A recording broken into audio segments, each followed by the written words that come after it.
Hi there, welcome along to another workout for you to row along to. And it's a long one today. What we're going to do is 45 minutes, but we're going to break this into 5-minute chunks. And how we're going to row is 18 strokes a minute, then 20 strokes a minute, then 22 strokes a minute. And we're just going to alternate every 5 minutes and just keep on doing that over and over. So you'll basically do 3 at each stroke rate. Pace-wise, well, let's work at this from a 2K based training point of view. So if you have a 2K time, so you're able to row a 2 kilometer distance in 8 minutes, say, then your average 500 meters for that 2K is 2 minutes, because 2,000 meters divided by 4, 8 minutes divided by 4, that gives you your 2 minutes. So your training pace, if I was to say that your 18 strokes a minute will be at 2K plus 20, then you'll take your average 2K training time, in this instance 2 minutes, and you'll add 18 seconds to it. That's just a quick brief recap. So what we're going to do then is the 18 strokes a minute will be at 2K plus 20 to 22, the 20 strokes a minute will be at 2K plus 18 to 20, and the 22 strokes a minute will be at round about 2K plus 16 to 18. But don't worry too much about pace here. What's important is that you manage to do the whole 45 minutes and that you have some kind of a pace increase as you go up through each of those stroke rates, okay? So the important thing today is just that you complete the whole row. So don't worry too much about pace, right? So let's get into a 4-minute warm-up first. Now you don't particularly need to warm up for this one because we'll be starting off at round about the rate that will be the rate and pace that we'll be doing this warm-up at. But what's important about doing this warm-up is it gives you the chance to do the split drills where we're doing arms only and single legs and like legs only. So this is why it's important, okay?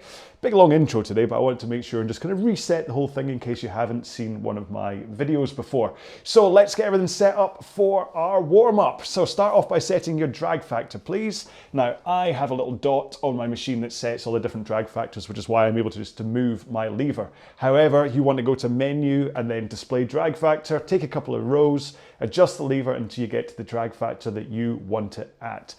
If you don't know the number you're aiming for, then please check out the video I have on the YouTube channel or do a little bit of reading. Most cases you're looking at really between 115, 130, especially for a row like today. But like I say, watch the video, read into it and make sure and find out what works out best for you. Next up, go to the monitor and set it at eye height so you don't have to look up and you don't have to look down. And in fact, in my case, I'm going to put a little Lego figure, a little Heisenberg here, and I'm going to strap him to the back of the machine so that his wee head pokes up. Hello, Heisenberg. And that gives me something to focus on as I'm rowing. I literally lock eyes with my Lego character as I'm rowing, and it kind of keeps my posture up. And that's what today's row is going to be about, technique and posture and things. So once we've got our monitor sorted, let's look at our foot straps. You want to set them at a height that if you're in shoes, they cover the bottom lace on your shoe, or if you're in socks like me, they just basically allow you to bend forward comfortably at the front of the stroke, okay? So for me, I'm a size 10, so in socks, I'm 4 holes showing. If I'm in shoes, I'm 3 holes showing, just because of the extra size of the shoe. All right, so 4-minute warm-up. We're gonna start off at 18 strokes a minute and a nice gentle pace, okay? In 3, 2, 1, go. Now by gentle pace, I do just mean just get moving. Just make sure that you're connecting with your legs and your arms, but you're not worrying too much about actually how fast you're going. Especially for this first minute, all I want you to do is get your muscles working and your heart rate up a little bit. Obviously, I don't want your technique to be like a dying salmon, but we're not worrying too much about making sure that all our body angles are correct and we're putting in full force. We're just getting the body moving. The next minute will be when we start to think about body angles and things. So here we go, so last of these strokes. So now let's just think about the posture of our back. So you want to make sure you have a powerful posture,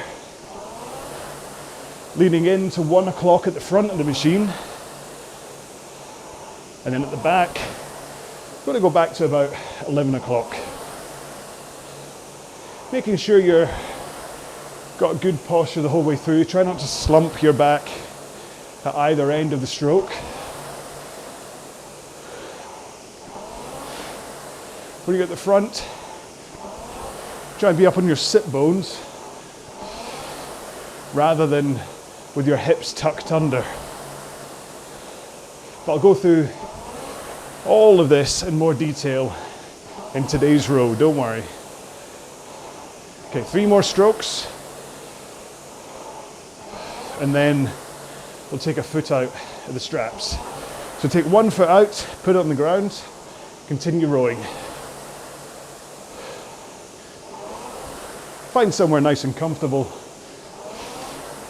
to put that foot on the ground so you're able to still row with a proper stroke with the one that is in, and make sure and still give a good solid push from the leg that's still in. 1 more stroke. Let's swap feet. Continue. Now it's easy for me because I'm in socks. It's really easy to slip my feet in and out the straps.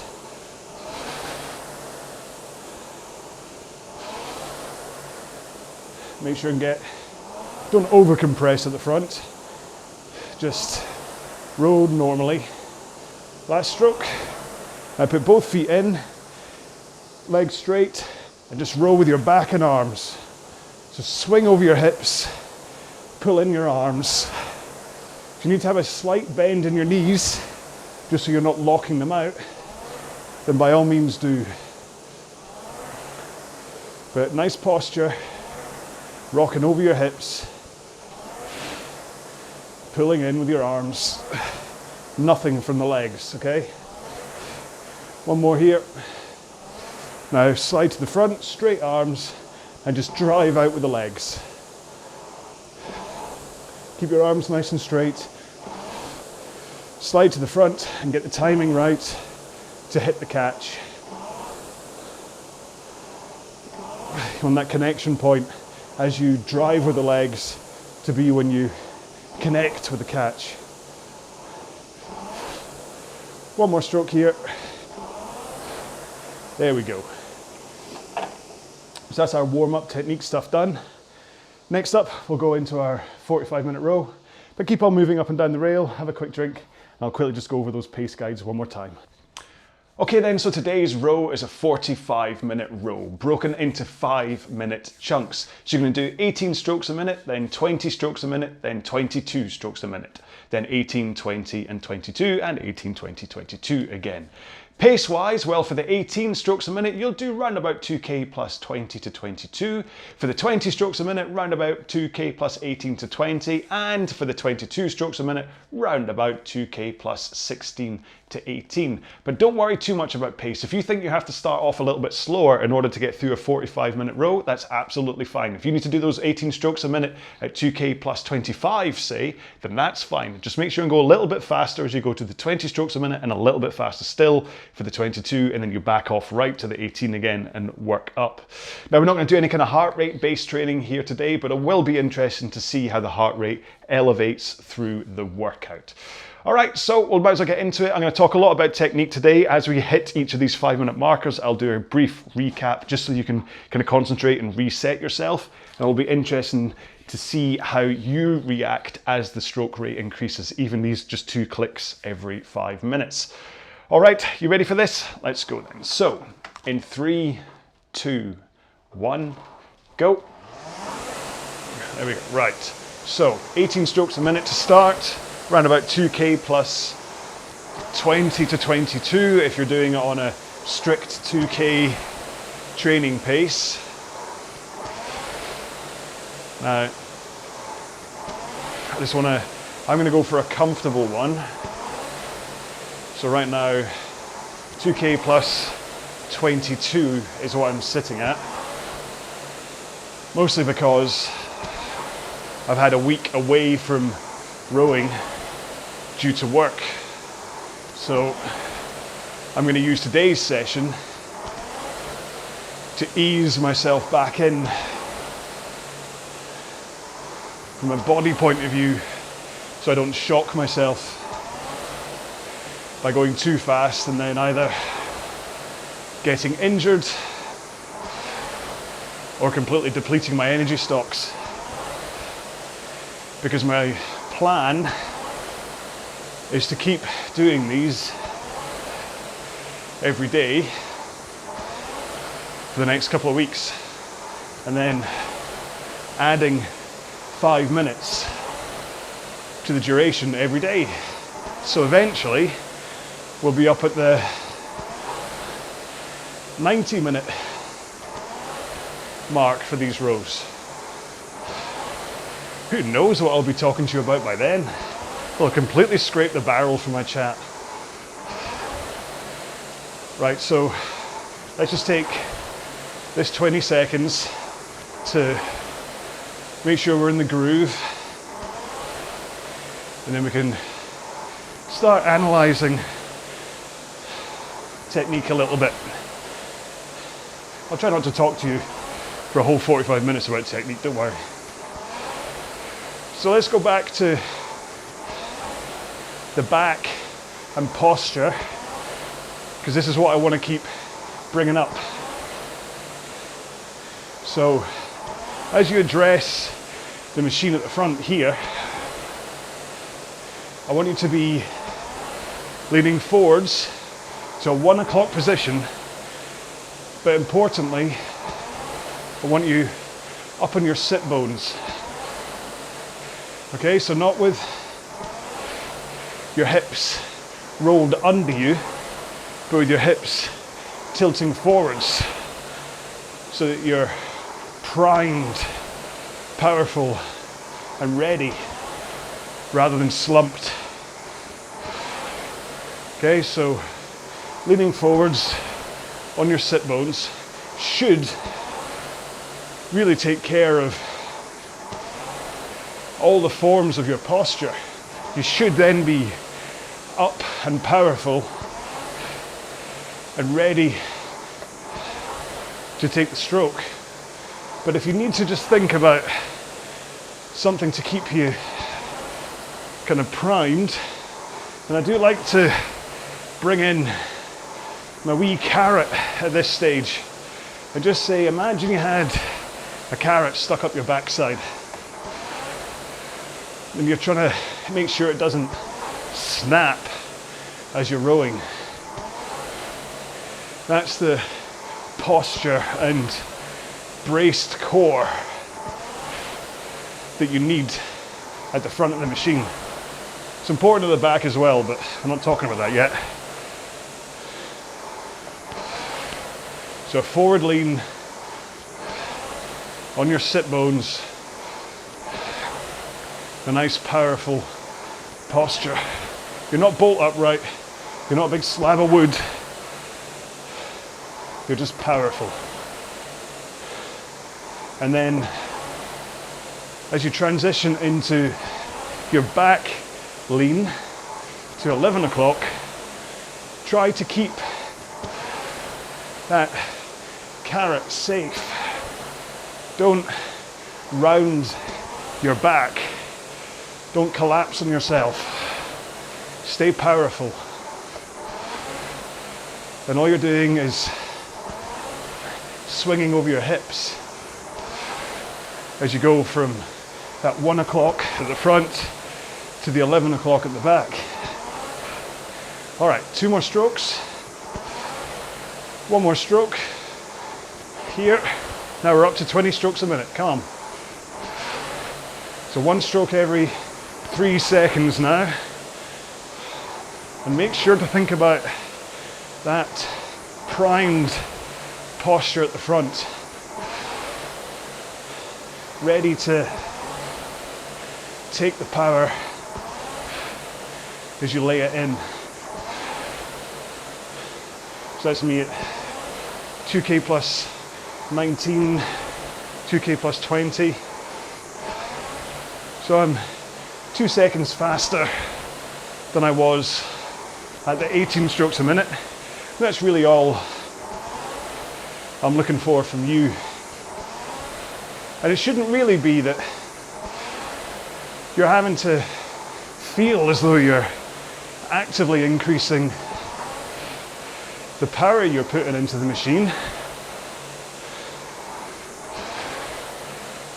Hopefully just by increasing your stroke rate to 20 strokes a minute,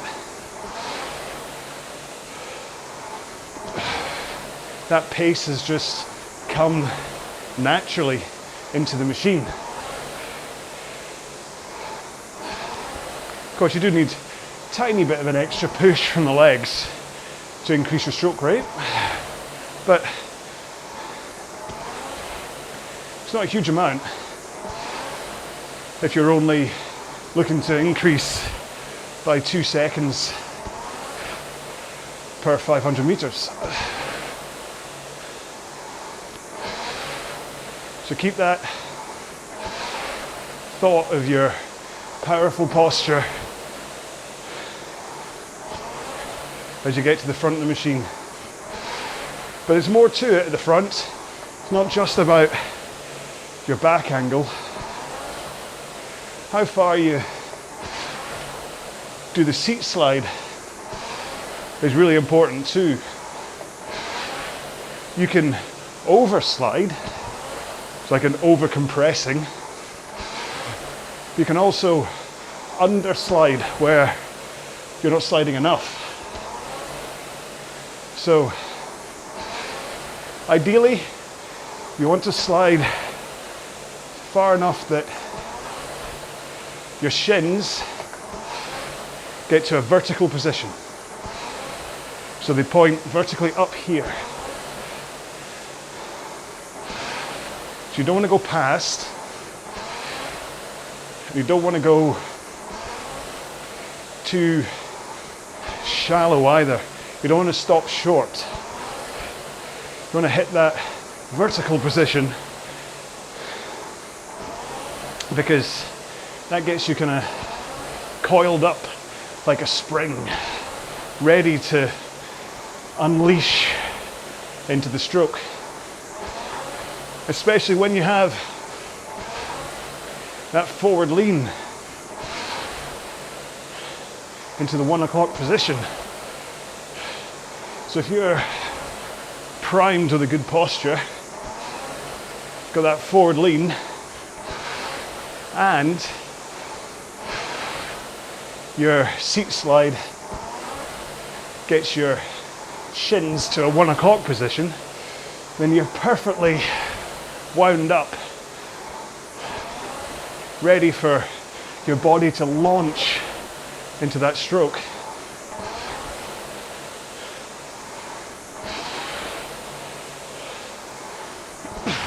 But this is where the sit bones thing comes in. What can happen is that if your hips are tucked under rather than being up and forwards on your sit bones, then as you try and slide forwards to get your shins vertical, you end up whacking the seat off your heels. So if you find you're smacking the seat off your heels, chances are you're not up on your sit bones, but your hips are kind of tucked under you.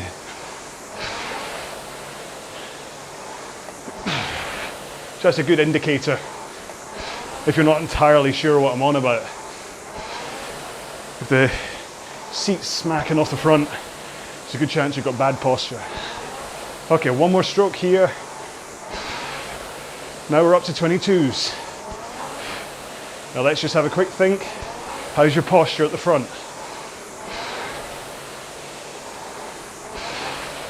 Just a little bit faster again.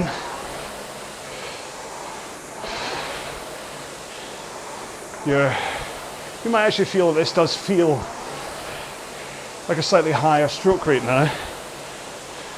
You'll feel it's something that you have to keep going. There's no real feeling of a relaxed pause. Well, not a pause, because that makes it sound like you're stopping. So remember, there's never a stage in the rowing stroke where you stop. There's a tiny transition at the front of the machine as you go from recovery to drive, but that should be tiny. But what there definitely isn't is a pause at the back of the stroke. You don't, and then race forwards. Stroke and race forwards. It's not how you efficiently row. You want to keep it fluid. You want, ideally, your recovery to take longer than your actual drive.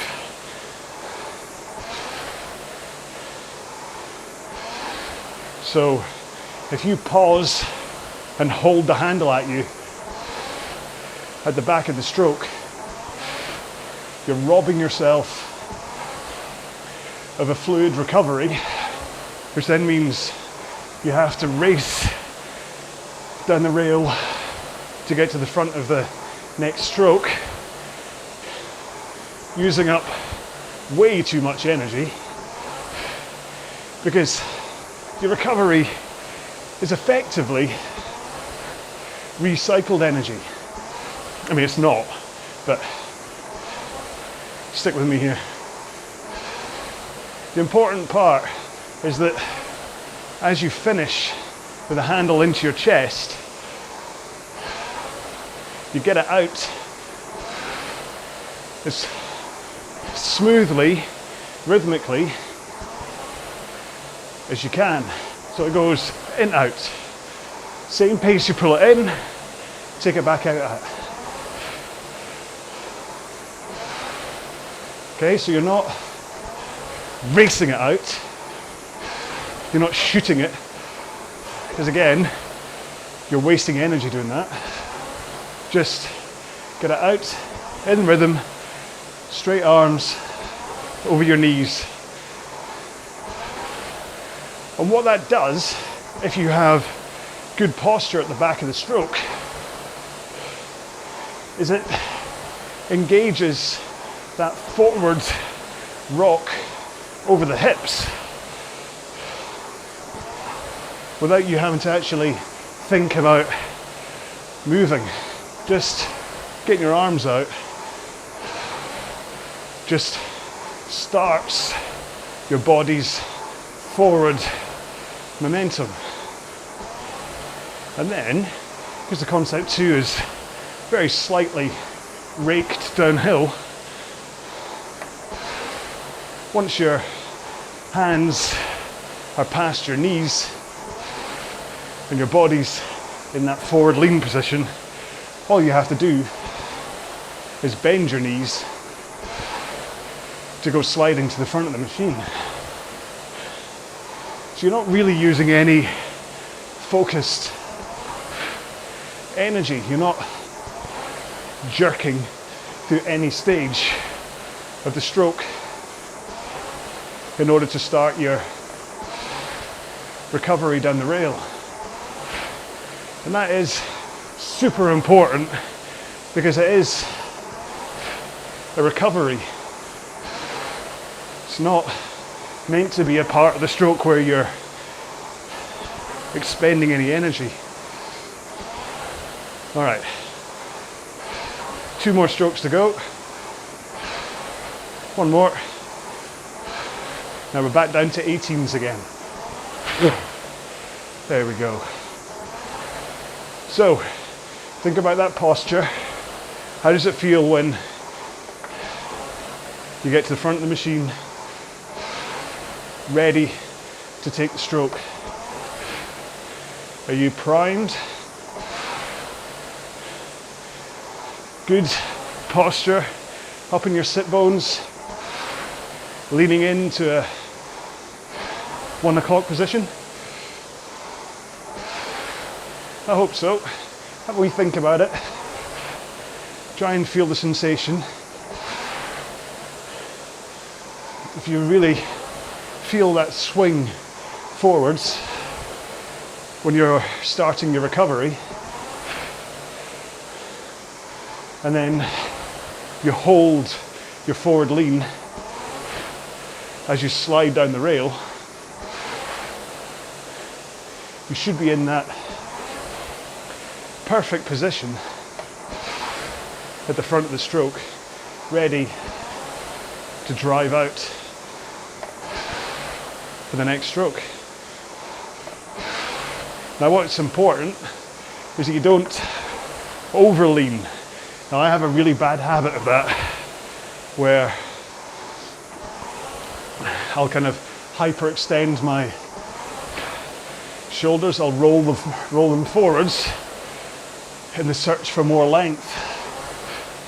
But actually, I miss out on the connection timing at the front of the machine. So whereas I think I'm getting more length when I roll those shoulders in, I'm actually robbing myself of pace. So the idea is that you get your hands away, body rock, and then don't change anything about your position as you come to the front. So no roll in, no extra back lean, just there to drive. And I can see on the monitor the difference between the example of rolling my shoulders, trying to get more length, and then trying to hold this position and not over leaning. I'm going like 3 seconds faster. So I was kind of 209 when I was demonstrating the wrong way. When I concentrate to not over lean, I'm down at 206, 205. And I'm not really putting in any more of a push from my legs. It's just the connection with the flywheel is much stronger. I hit it bang on rather than my butt scooting away from me. And this is the big thing that I keep on trying to work on, and that keeps on running away from me. In many ways, having some time away from the machine gives me a chance to try and let some of the bad habits drip away, and I can start again concentrating on this position and timing. But it's got to be said, a week away is definitely not been good from a muscle strength point of view, or, well, my cardio's not bad, more muscles. The important thing is, if you have to take any time off, don't think all your gains have gone forever. It'll only take me a week to get back to where I was with rows like this. Okay, 2 more strokes. Now let's go back up to 20 now. Just felt my shoulders roll in. So, check your posture. Are you on your sit bones at the front? Nice forward lean. Shins at vertical. Are you holding that strong posture as you finish the stroke, so you're not collapsing your back? And are you making sure to rock back over your hips nice and quickly so you're in the right position instantly for when you roll up to the front of the stroke. Now, what I haven't mentioned is that transition from your forward lean to the backward lean. Ideally, you start your drive in that forward lean and you hold it for about half of the leg drive. So drive with your legs in the forward lean, and then halfway through, that's when you swing over your hips into that 11 o'clock position.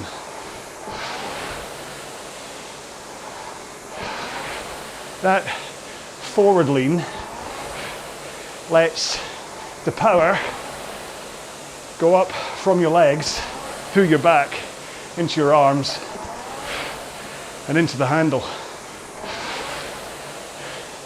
What you'll often see is people coming into the front of the machine in that nice forward lean, but as they start the stroke, they lean right back before they even connect with the feet.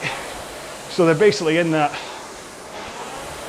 11 o'clock position as they drive. You don't want that. If only because you're completely robbing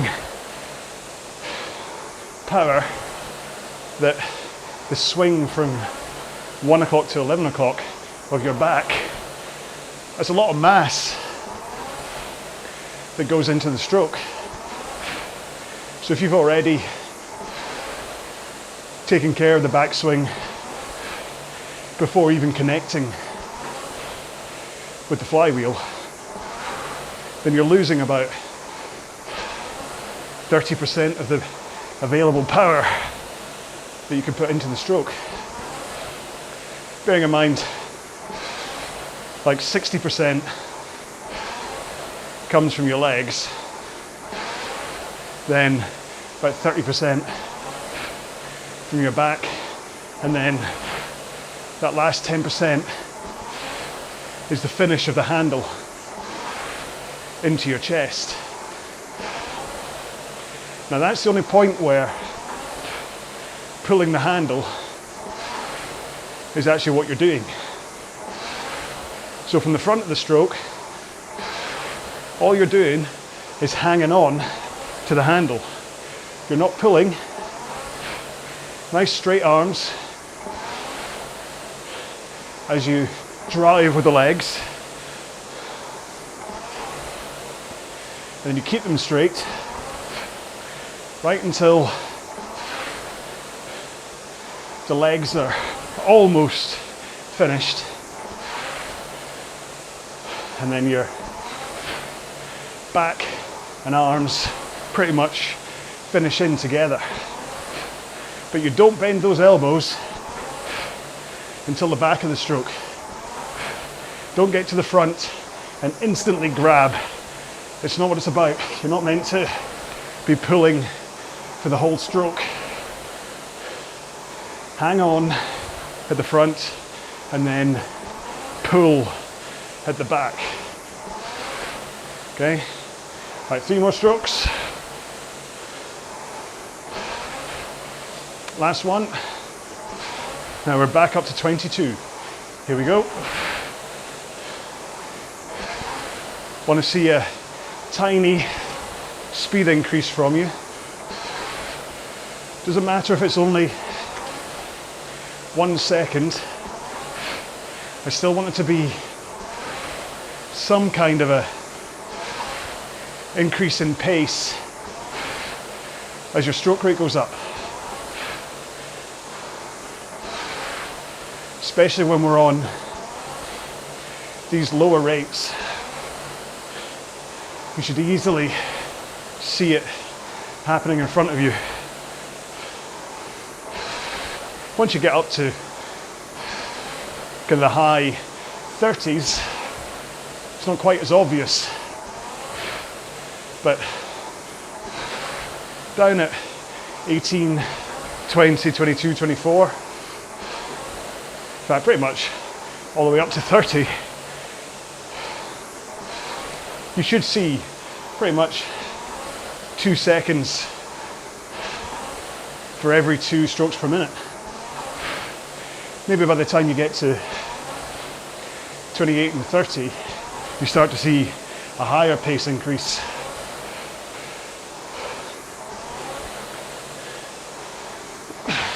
But effectively what you're doing is putting in the same amount of power on each of your strokes at low rates. And it's just because you're doing more strokes a minute, that's why you're going faster. So make sure you're putting in that power properly by continuing to analyze your posture. Lean into 1 o'clock, up on your sit bones, shins at vertical. Make sure and just be comfortable at the front. Don't over lean like I have a habit of doing. And then make sure those arms are nice and straight as you start the stroke. So you want your arms to be straight. You want your shoulders relaxed, your arms as a whole nice and relaxed. And just hanging onto the handle with your fingers hooked over the handle. You're not trying to choke the life out of it. You are just hooking onto it so that as you drive with the legs, you're basically just hanging on to the handle. Now you'll see, again, some rowers put the thumbs up and over the handle. I don't like that. I feel it takes the chain of power away, and what ends up happening is it sends the power down through your forearms and not just down through your kind of posterior chain of tendons and things. Whereas thumbs like underneath the handle, maybe lightly touching your index fingers, but not grip tight. For me, I find that's how the power flows from my legs through my body and into the handle. All right, 15 seconds to go on this last part of the middle part. 2 more strokes, 1 more, and then back down to 18. So this is our last set of 3. So we've already done half an hour. If you're not used to rowing longer pieces, then this is one of the first times you've done more than half an hour in the rowing machine. Well done. And the good thing is that by reducing the stroke rate and the required pace, it'll give you time to recover as we build up through this last 15 minutes. So just gonna do the same again. 18, 20, 22. All the time, thinking a little bit about what our technique is like. Constantly analysing but not criticising. So never be negative. So I have a mirror in front of me and I can see when my shoulders roll in at the front, and it happens more often than not. And I have the choice of either seeing it and then just using that as a cue to fix it on the next stroke, or I could see it happen again, get really negative and think, oh, I'm never going to get this. But I know I will in time.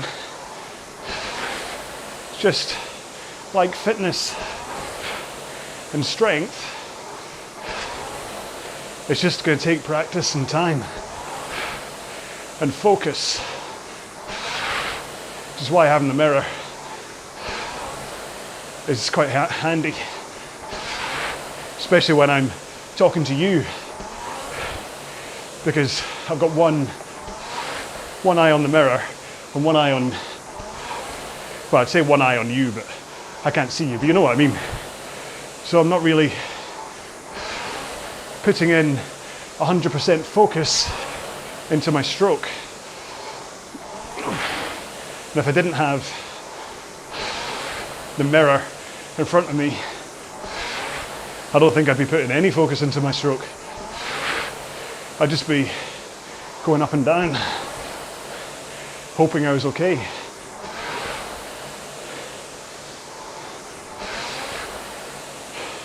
So, we've covered most parts of the stroke, but what we haven't discussed is the actual leg drive.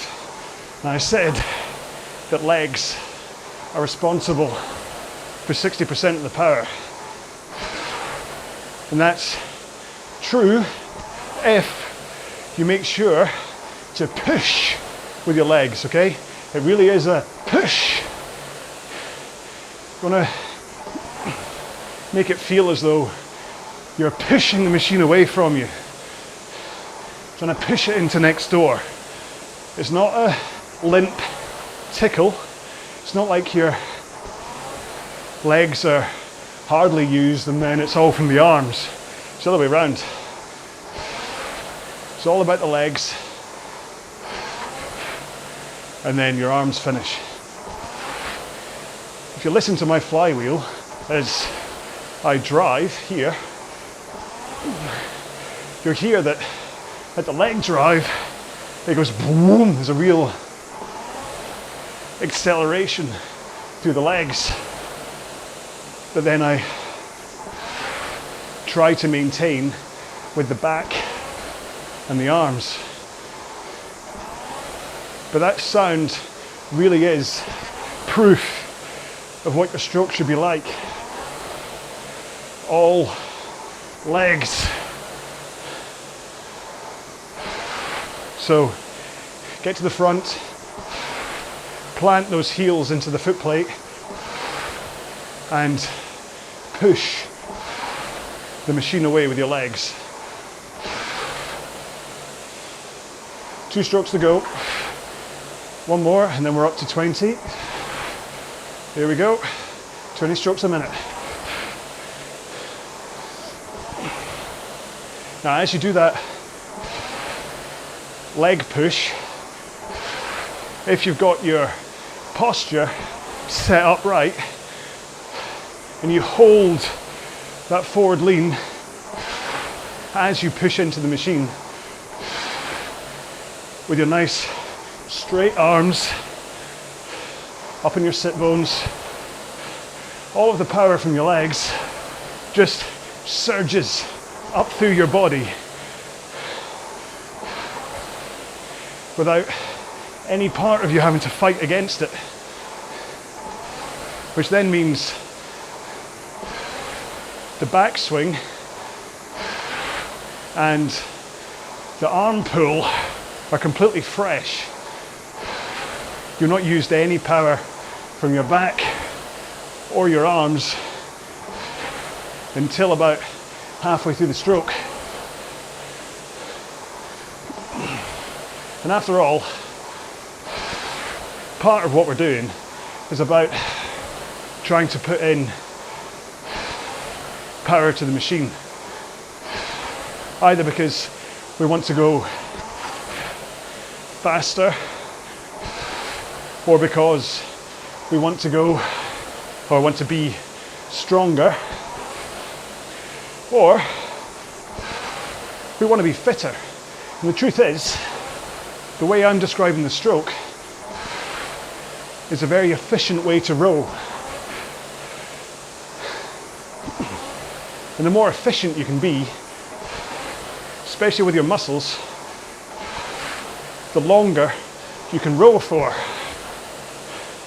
The longer you can row for, the more of a cardio workout you'll get. If you have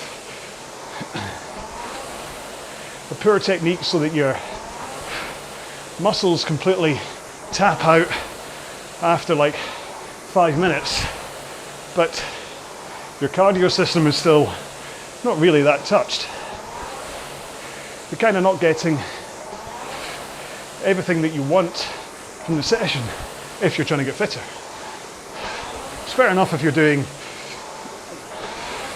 a 2K race, you strap in, you give it everything for 8 minutes, then at the end you're spent, but usually you're spent both for your muscles and cardio. It's not one instead of the other.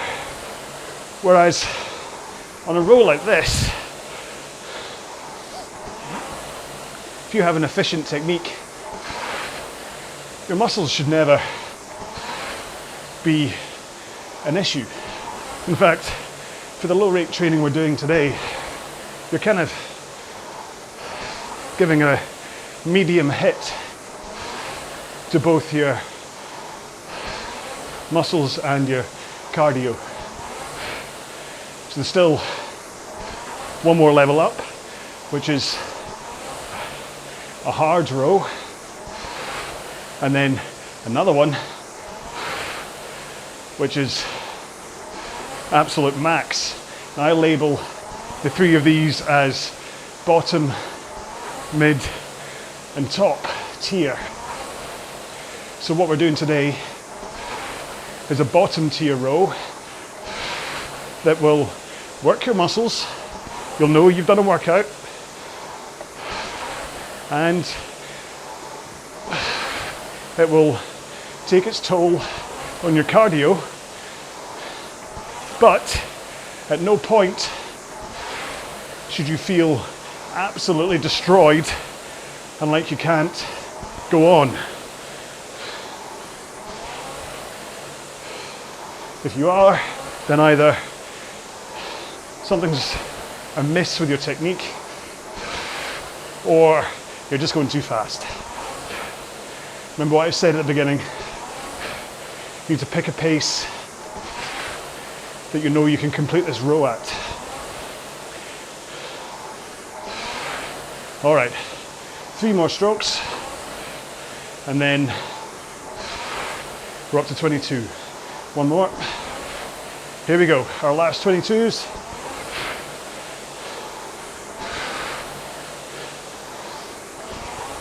Now what I'd say,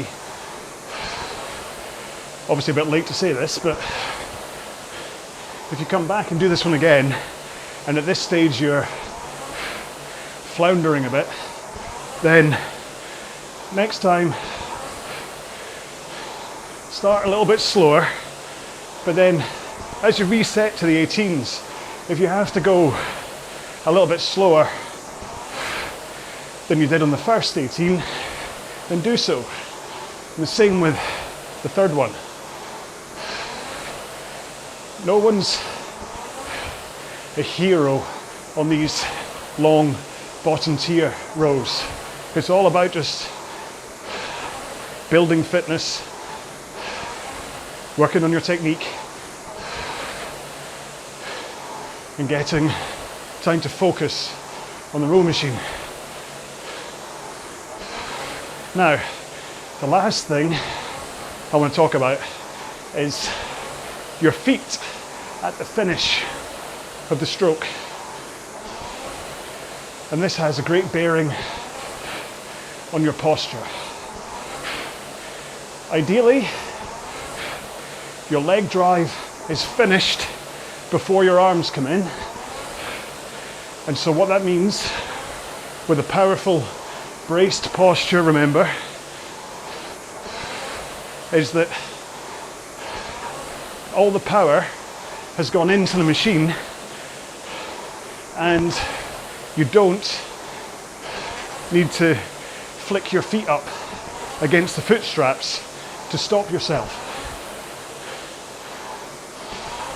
Two bad things about that. Well, there's a few, but number one, you're wasting potential power that could have gone into the machine. Number two,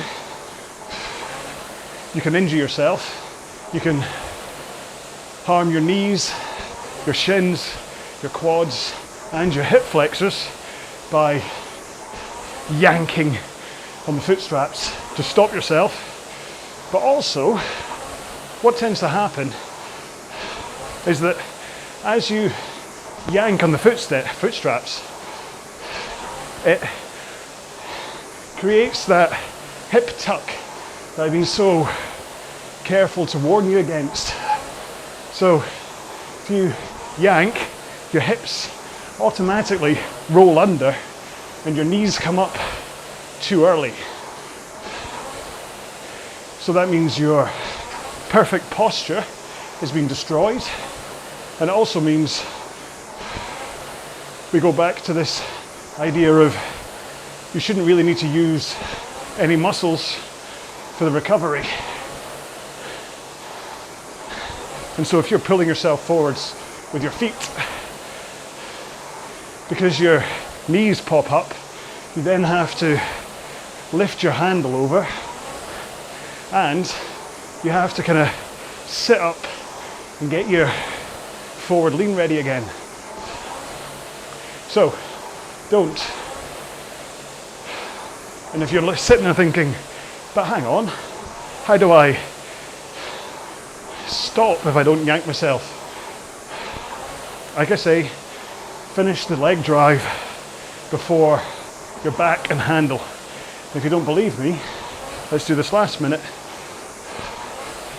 with my feet out of the straps. There you go. Have I fallen off the back? No.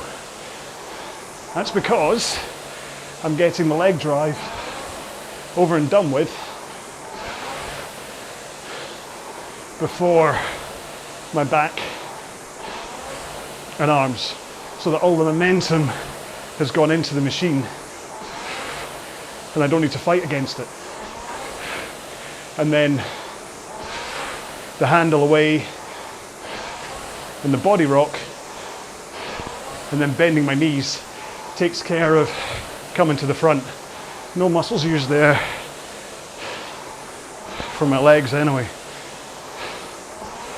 Okay, we got 5 strokes. Yeah, 3, 2, last one. 1. Well done. So that should just have been a solid 45-minute row for you. Hopefully talking you through technique as we did it, as we went up through the stroke rates, kept you at least engaged with the row. I know it's not. If I was sitting in a pub next to you and that's all I said to you for 45 minutes, you'd have left after minute 2, but in order to keep you engaged and focused, it's quite an interesting thing to go through for 45 minutes. Right, should we get into a quick 2-minute cool down? In 3, 2, 1, go. Now just think about hitting round about 18 strokes a minute, and just enough leg and arm power to connect with the flywheel. You're just, at this stage, all you want to do is let your body ease down, just slide into neutral. You also want to mentally disengage, or what did Gwyneth Paltrow say? Decouple. You want to decouple from today's session. Just going to shake it all off. Have a moment to think about how it went. Focus on your body a little bit. Think, is anything sore? Do I need to stretch anything off afterwards? Worse, is there an injury that you need to protect by not doing another session or anything tomorrow or whatever? Just take this time to just ease yourself down. Because by the time you add this cool down onto the 4-minute warm-up and the 45-minute row, that's 50 minutes worth of rowing, or 51. So a good session. Next one should be 50 minutes, so get ready for that one whenever you want to do it. You don't have to do it in any particular order, just pick whatever you wish. I'll be here. Then I've got about 100 videos up as to date of recording this one, so you can pick whatever one you want, a fast one, a slow one, a plan one, non-plan, an old one, a new one, a beardy one, a non-beardy one. Anyway, so there we go. That's today's session done. I hope you enjoyed it. Do make sure and click like, subscribe, click the bell, leave a comment, say hello, join the Facebook RowAlong group. Just keep in touch. I mean, listen, I'm here on my own. My only contact with you folks is when you actually say hi.